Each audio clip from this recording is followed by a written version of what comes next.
Syekh Hatim Al-Asam nyebatkeun asyahwatu salasa. Ari syahwat teh itu aya 3 syahwat teh.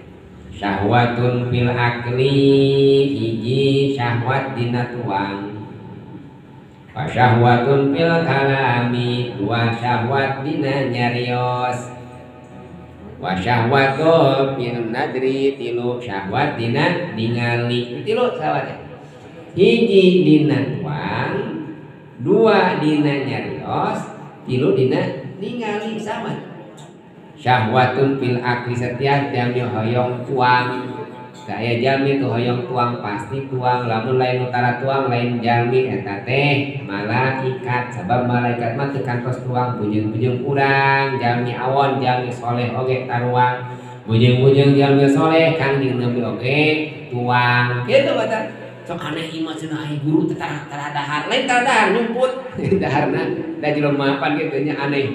Abi buka guru cenah jago wah.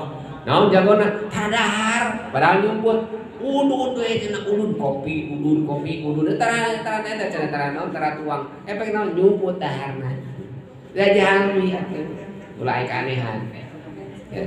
Syahwat fil akal. Urang teh gaduhan syahwat hoyong tuang.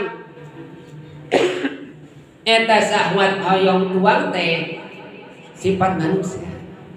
Ngan ulah ngan eta tuang kadang dikendalikeun. Kunaon bisiqoh sosiatin teh. Pek tuang kumaha anjeun, tapi cing sikoh. Naon atuh sikoh teh? Cing hati-hati. Nu mana sing kuat, nu mana eta teh anu halal jeung thayyiban. Kira tuangan teh tuangan halal tapi haram tinggal heula gitu. Ieu teh makanan teh puguh halal haramna subhat disebatna. Ieu teh makanan jelas haramna haram disebatna. Kullu man nabata minal haram pannaru aula bi. Setiap perkara anu tumbuh tina barang anu haram neraka bagianana. Tuh.